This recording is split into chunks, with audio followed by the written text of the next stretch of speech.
친구들 안녕. 강사님과 함께하는 수요 큐티 시간이 돌아왔습니다. 예! 네, 친구들 매일 성경 큐티 오늘은 또 7월 8월호 우리 잘 하고 있나요? 어떤 친구들은 매일매일 꾸준히 하고 있을 테고, 또 어떤 친구는 월요일 거 빼먹었다, 토요일 거 빼먹었다 하는 친구들도 있을 거예요. 그러나 매일매일 못해도 좋아요.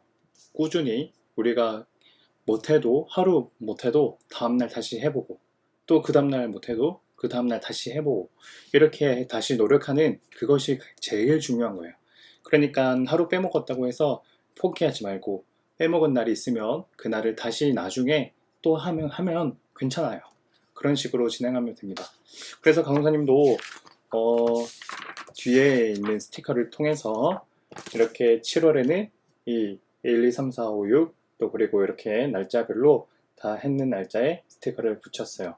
우리 친구들도 이 스티커를 붙여서 우리 7월, 8월이 가득 차는 우리 이초동부 친구들 되길 바랍니다. 혹시라도 이 영상을 보고 있는데 아직 큐티 신청을 못했다 그런 친구들은 꼭 큐티 신청, 아직 늦지 않았으니까 꼭 신청해 주시길 바랍니다. 자, 그러면 오늘 7월 8일 수요 큐티 한번 시작해 볼까요? 우리 큐티책 그리고 펜 꼭 준비해 주세요. 자, 그럼 7월 8일 큐티 시작합니다. 네, 오늘 7월 8일 큐티 이유를 살펴요. 베드로전서 4장 12에서 19절. 오늘 말씀 강사님이 읽겠습니다. 12절. 사랑하는 여러분, 고난을 받는 중에 당황스러워하거나 놀라지 마십시오. 그것은 여러분의 믿음을 시험하는 것입니다. 그러므로 여러분에게 이상한 일이 일어나고 있다고 생각하지 말고 그리스도의 고난에 참여하게 됨을 기뻐하시길 바랍니다. 그리스도께서 영광 중에 다시 오실 그날에 여러분은 기뻐하고 즐거워할 것입니다. 그리스도의 이름 때문에 모욕을 받는다면 그것은 도리어 복입니다. 이는 영광의 영이신 하나님의 성령이 여러분과 함께 계시다는 표시이기 때문입니다. 누구든지 사람을 죽이거나 도적질하거나 다른 사람을 괴롭힌 죄로 고난받지 않도록 하십시오. 그러나 그리스도인이라는 이유로 고난을 받았다면 부끄러워할 필요가 없습니다. 오히려 그리스도인이라는 이름을 얻게 된 것에 대해 하나님께 찬양을 올려드리십시오. 심판의 때가 이제 시작되었습니다. 그 심판은 먼저 하나님의 자녀들로부터 시작합니다. 믿는 우리에게도 심판이 있다면 하나님의 복음에 순종하지 않는 사람들은 어떻게 되겠습니까? 선한 사람들도 구원받기 힘든데 악한 사람들과 죄인들이 어떻게 구원받겠습니까? 그러므로 하나님의 뜻에 따라 고난받는 사람들은 하나님께 자기 영혼을 맡겨두십시오. 하나님은 우리를 지으신 분이시니 우리 영혼을 지켜주실 것입니다. 흔들리지 말고 옳은 일에 계속 힘쓰기 바랍니다. 자, 이제 그러면 오늘 말씀을 또 한번 살펴보겠습니다. 읽고 발견해요. 고난을 강조하면서 오늘 말씀을 소리내어 읽어보세요. 우리 한번 읽었고요. 그리고 기뻐하시길 바랍니다 하는 구절에 동그라미 표하고 기뻐해야 하는 이유에 밑줄을 그어보세요. 기뻐하시기 바랍니다는 어디 있을까요? 13절에 있네요. 13절에 그리스도의 고난에 참여하게 됨을 기뻐하시기 바랍니다. 동그라미 표시. 그리고 기뻐해야 하는 이유, 그것은 그리스도의 고난에 참여하게 됨을 기뻐하시기 바랍니다. 그리스도께서 영광 중에 다시 오실 그날에 여러분은 기뻐하고 즐거워할 것입니다. 그러니까 그리스도의 고난에 참여하게 되는 것이 우리가 기쁜 이유는 예수님께서 영광 중에 다시 오실 그날에, 예수님께서 다시 한번 이 세상에 다시 오실 그 재림의 날에 다시 오실 텐데, 그때 우리도 함께 기뻐할 수 있게 된다고 해서 기뻐하는 이유예요. 자, 그러면 이제 두 번째, 그러므로의 네모 표시하고 이어지는 문장에 물결선을 그려보세요. 그러므로 바로 12절에 있네요. 그러므로 이어지는 문장, 여러분에게 이상한 일이 일어나고 있다고 생각하지 말고, 계속 문장이 끊기지 않았죠? 그리스도의 고난에 참여하게 됨을 기뻐하시기 바랍니다. 그러니까 고난 받을 때 우리가 당황스럽거나 놀라지 않아도 되는 이유는 이상한 일이 일어나기 때문에 우리가 고난이 받는 것이 아니라 예수님의 고난에 참여하기 때문이어서 우리는 기뻐할 수 있는 이유예요.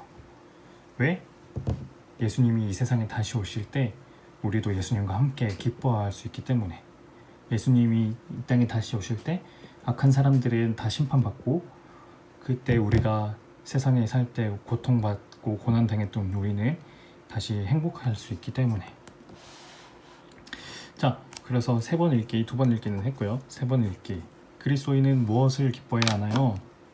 그리스도는 무엇을 기뻐해야 되나요?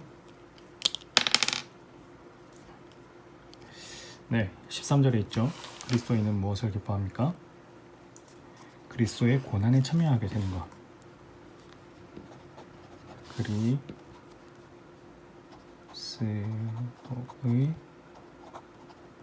고난에 참여하게 되는 것. 자, 그리고 고난받는 사람들이 옳은 일을 계속할 수 있는 이유는 무엇인가요? 고난받는 사람들이 옳은 일을 계속할 수 있는 이유. 14절. 그리스도의 이름 때문에 모욕을 받는다면 그것은 도리어 복입니다. 이는 영광의 하나님의 성령님이 여러분과 함께 계시다는 표시이기 때문입니다. 그러니까 그 고난받는 사람들이 옳은 일을 계속할 수 있는 이유는 19절은 뭐라고 나왔나요? 그러므로 하나님의 뜻에 따라 고난받는 사람들은 하나님께 자기 영혼을 맡겨두십시오. 하나님은 우리를 지으신 분이시니 우리 영혼을 지켜주실 것입니다. 흔들리지 말고 옳은 일에 계속 힘쓰시기 바랍니다. 그리스도인들이 고난받는 사람들이 옳은 일을 계속할 수 있는 이유는 하나님께 영혼을 맡기기 때문에.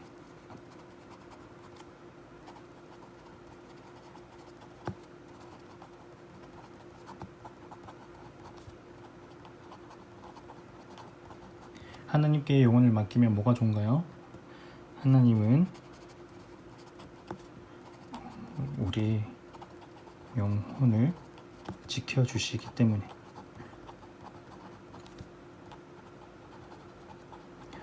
그래서 우리가 옳은 일을 하거나 또 잘한 일을, 착한 일을 했는데 오히려 그런 일 때문에 고난을 받는다면 그때 하나님께서는 우리 영혼을 지켜주신다고 오늘 말씀은 말하고 있는 거예요.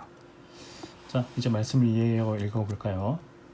어려운 일이 생기면 이유를 따져봐야 해요. 욕심을 부리거나 남을 괴롭혔기 때문에 혼이 난다면 부끄러운 일이에요. 하지만 하나님이 원하시는 대로 하나님과 이웃을 사랑하다가 힘든 일이 생긴다면 기뻐해도 좋아요. 바르게 살다가 어려움을 만난다면 부끄러워할 필요가 없어요. 우리의 믿음을 보여줄 기회로 여기고 씩씩하게 살아요. 시험 공부를 열심히 하면 좋은 성적을 받듯이 어려움을 잘 견디면 하나님께 칭찬받을 거예요. 하나님은 우리가 예수님과 함께 어려움을 겪으면서 믿음이 자라기를 바라시니까요. 하지만 하나님이 원하시는 대로 하나님과 이웃을 사랑하다가 힘든 일이 생긴다면 기뻐해도 좋아요. 왜? 우리의 믿음을 보여줄 기회이기 때문에. 하나님은 우리가 어려움을 겪으면서 믿음이 자라기를 바라셔요.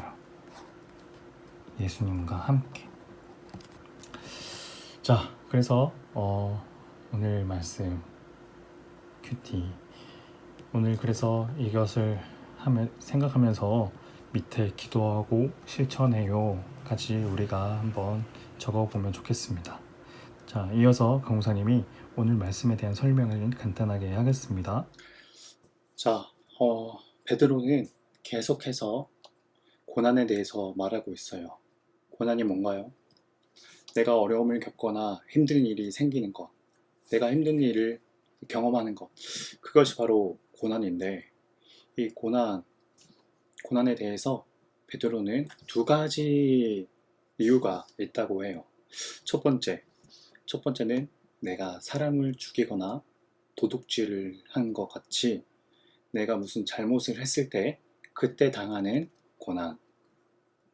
아까 말했듯이 오늘 말씀에도 나와 있듯이 사람을 죽이거나 도둑질을 했을 때 고난이 있을 수 있다고 합니다. 그거는 고난인데 사실 그건 엄밀히 말해서 고난이라기보다 처벌이에요. 처벌. 왜? 내가 잘하는 행동 때문에 받는 것이 아니라 내가 잘못한 행동 때문에 당하는 것이기 때문에. 그래서 이것을 어떤 사람들은 이런 생각을 악용해서 나는 내가 지금 잘못을 저질러서 처벌을 받는 것인데 근데 이것을 마치 하나님께부터 권한을 받는다고 생각하는 경우가 참 많아요. 그러나 분명히 기억해야 되는 건 그건 고난이 아니라 처벌입니다. 당연히 받아야 되는 거예요. 잘못을 저질렀을 때 당연히 받아야 되는 처벌, 벌이에요, 벌. 그래서 어떤 사람들은 그것으로 인해서 처벌을 받지 말라고 베드로는 오늘 그래서 그 처벌을 받지 말라고 그러니까 내가 잘못한 것으로 인해서 그런 의미로 벌 받지 말라고 그런 벌 받을 짓을 하지 말라고 베드로는 지금 말하고 있습니다. 자, 그런가 하면 이제 두 번째 고난에 대한 두 번째 이유 그것은 예수님을 믿는다고 해서 당하는 고난이 있다고 해요. 베드로는 그런 예수님을 믿는다는 이유로 받는 박해 우리가 옛날에는 그런 일들이 참 많았어요. 단순히 예수님을 믿는다는 이유로 죽임을 당하거나 감옥에 갇히거나 하는 경우가 있었지만 요즘에는 그런 경우는 참 많이 없어요. 그래서 오늘 베드로의 이 말씀도 예수님을 믿는다는 이유로 단순히 고난 당하는 것만을 의미하는 것이 아니라 다른 경우도 있다고 합니다. 베드로전서 3장 16절에는요. 이런 말씀이 있어요. 이거에 7월 6일 월요일 큐티에 나와 있는 건데 늘 바르게 살아가십시오. 이건 뭐냐면 예수님을 믿는다는 사람들은 늘 바르게 살아가십시오 라고 베드로는 말하고 있는 거예요. 그러니까 예수님을 믿는다라는 것은 결국 바르게 살아가는 것과 같은 의미입니다. 그래서 바르게 산다는 것이 어떤 건가요? 내 욕심을 챙기기보다 상대방을 더 양보해주고 내가 더 많은 것을 가지려고 하기보다 내 것을 나눠주고 그래서 내 동생과 내 친구를 위해주고 도와주는 것 내 재미를 위해서 다른 사람을 놀리지 않는 것 이런 것들을 모두가 다 이제 바르게 살아간다는 의미이겠죠. 그런데 이렇게 살아가는 이 바르게 살아간다는 것을 어떤 사람들은 이상하게 생각하는 사람도 있어요. 저애 좀 이상하다. 바보 같은 거 아니야? 제 바보스러운 행동 아니야? 하지만 이것이 그리스도인들이 삶을 살면서 당하는 고난인 거예요. 나는 바르게 예수님을 믿기 때문에 바르게 살아가려고 하는데 그 바르게 살아간다는 것을 향해서 이상하게 생각하고 손가락질하고 너 그건 바보 같은 짓이야 라고 말하는 사람들 그것이 바로 그리스도인으로서 당하는 고난이에요. 그러나 베드로는 그런 상황일 때 이렇게 말합니다. 절망하지 마. 오히려 기뻐해. 왜? 그건 바로 예수님이 당하는 고난에 참여하는 거야. 사람들은 너가 이상하게 생각되고 또 바보스럽게 느껴지기도 하겠지만 근데 하나님은 너를 가장 예뻐하신단다. 너의 그 모습이 하나님께는 가장 눈부신한다. 하나님은 그렇게 우리를 바라보고 말씀해 주시는 거예요. 그러니까 우리 친구들, 우리 남양교회 이초동부 친구들은 이 바르게 살아간다는 것을 포기하지 않았으면 좋겠어요.